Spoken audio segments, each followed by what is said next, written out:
بسم الله بديت وعلى النبي صليت وبحكاية من حكايات زمان جيت. كان يا ما كان في قديم الزمان مرا وراجل حياتهم ميسورة، كل شي عندهم وبخيرهم والحمد لله. والمرا راجلها يحبها ومهنيها، واللي تحوس عليه يحضر في الحين. هانا ما ناقصهم غير صابي ولا اتنين يملي عليهم حياتهم ويزيد فرحتهم. وقد ما داروا من دوا وجراو في كل مكان ربي ما كتبش. وبعد قداش من عام قدرت ربي المرا حملت، وكي قالت لراجلها قريب يطير من الفرحة. ونهار من نهارات جاتو وقالت له خاطري في حبات رمان. قال لها وين نلقى هذا، تعرفي الدنيا صيف وماشي وقته. قالت له ما نحب والو رمان وبس، غير هو اللي في خاطري، دبر راسك منين تجيبه. تحير الراجل وما عرف واش يدير. نهار واقف قدام باب الدار يفكر كيفاش يلقى ويالو كان نص رمانة ومستعد يدفع وزنها ذهب، المهم يجيبها لمرتو ويطيب بخاطرها.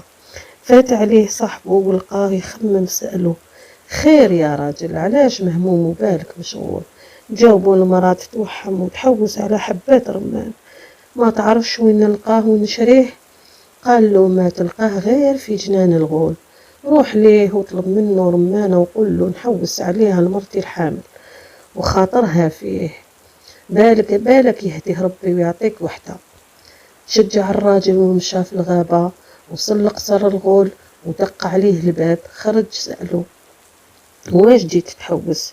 جاوبه جيت على خاطر رمانة، وحكاله القصة. قال له الغول نعطيك الرمانة لكن على شرط، الطفل الأول اللي مرتك تجيبه الراجل ما فكرش وهو غير كيفاش يدير رمانة لمرته. قال له موافق، وعطاه الغول الرمانة وروح بها يجري لمرته. قال له الغول أعطانا أنا رمانة ويحوس يدي المزيود. ردت عليه يطيح سعده إن شاء الله، معليش هات الرمانة ومن بعد نشوف الحل. وخدات رمانة وكلاتها. كي كملت الشهر التاسع ولدت بنية سمتها حبحب الرمان. كبرت شوية وهذيك البنية تبارك الله تخش الخاطر، زين وحداقة، واللي يشوفها يدهش ويصلي على النبي. ومشي يا زمان وروح يا زمان، جابت بنية أخرى لكن على عكس حبحب الرمان، بخيلة وسليطة اللسان. وقالت لراجلها نعطوها للغول، نكذبوا عليه ونقولوا له راهي هي البكرية تاعنا. جا الغول وداها معاه للبرج العالي. كانت الأم توصي حبحب الرمان ردي بالك تخرجي من الحوش، راهو الغول يديك. لكن نهار غافلت أمها وبوها وخرجت تلعب، وكان الغول فايت وشافها وهي تلعب، عجباته وقال في خاطره خليتوا البنية الزينة وعطيتوني مولات اللسان. رجع للحوش وقرب منها وهو على شكل إنسان، باش البنت ما تخافش منه. وقال لها قولي لأمك وبوك نحوس على الأمانة. وراحت البنت لأمها وخبرتها، صاحت الأم وبكات وبدأت تعيط ويا حسرتي الغول عرف الحقيقة، واش نعمل واش ندير وما عنديش وين نهرب. سلمت أمرها لله وقالت لبنتها لما يجيك ويسألك واش قالت أمك قولي له طلبت منك تاخذ الأمانة. وفرح الغول ودا معاه حبحب الرمان وطار بها القصر وحطها في برج عالي من أبراجه، لا فيها لا باب ولا شبابيك إلا واحد يدخل منه ويخرج. وقال لها اقعدي هنا وانتي راكي كي بنتي، واللي تحبيه يجيك. ووفر لها كل شيء من أكل وشرب ولبس وفرش وغطاه والألعاب وكل في خاطرها. وقال لها يا حبحب الرمان لما نجيك نقول لك مديلي دلالك نرقالك. فكان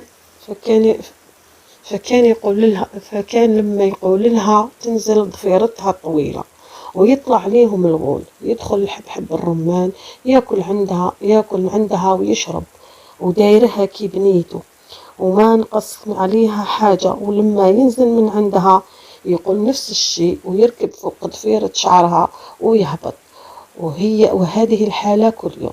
نهار من نهارات جاء عقب أمير على حصانه من جنب القصر، وشاف هذاك البرج العالي واستغرب ما فيه، لا باب ولا شبابيك إلا وحيد صغير. هو يفكر واش قصد هذا البرج. سمع الغول يقول يا حب الرمان مد دلالك نرقالك. ونزل الغول ومشاو قبل ما ينزل دق الأمير في كوانه. درق الأمير في كوانه باش ما يشوفوا الغول. وبعد شوية جاء قرب البرج وقال نفس الكلام، ونزلت له ضفيرة وركب عليها ويلقى روحه عند حبحب الرمان. وهي صارت شابة جميلة تاخد العقل. لما شافته قالت له أنت إنس ولا جان؟ قالها أنا إنس وخير من بوك الغول. فرحت به وضيفاته وفرح بها وعجباته، وقعدوا يهضروا شوية. وسمعت الغول جاي خافت وخباته باش ما يشوفوش. ودخل الغول وهو يشم في ريحة بنادم وقعد يقول ثم نصري في قصري واش جابوا الليل يا حسرة. قالت له لا يا بويا ما في حد، هذا طير كان يطير قريب من هنا وطيح ريشتين من ريشاته وعطاته الريشات خداهم ورقد. وكان عند الغول 3 خصلات من الشعر في راسه. سقساتو عليهم من قبل وقالت له هادو وشنو يا بويا؟ قال لها الأولى ترميها تولي شوك، والثانية ترميها تولي بحيرة، والثالثة ترميها تولي بحر. وهو راقد يا حنا يا منا مشات لهادوك الخصلات اللي في راسه وقصتهم وهو راقد وخداتهم. من بعد قصت ضفيرتها وتربطها في الشباك وهبطت هي والأمير عليها وهربوا. سمع الغول خطوات تجري. الغول ناض ودور عليها وما يلقاهاش. هبل وهبط من ضفيرة البرج وجرى وراهم. كي حست بيه حبحب الرمان رمات الخصلة الأولى ولات شوك قدامه كلاه ولحقهم. رمات الخصلة الثانية طلعت بحيرة قدامه شربها ولحقهم. رمات الخصلة الثالثة تحولت لبحر قدامه وشرب منه لوين تعمرت كرشه بالماء المالح. وبرك على الأرض وصاح لازم يجي نهار ونلقاك. لكن الملح جف على الغول وعاد حجرة ملح. دورت البنية على أهلها ولقاتهم وفرحوا بها وارتاحوا من الغول. ومن بعد تزوجت حبحب الرمان من أمير وجابت منه صبيان وبنات وعاشوا في تابات ونبات. وخلاصت الحكاية وحكايتي مشات من الواد للواد ووصلت لكم يا أهل الجواد. وإلى اللقاء إلى قصة جديدة. وما تنساش لايك وسبسكرايب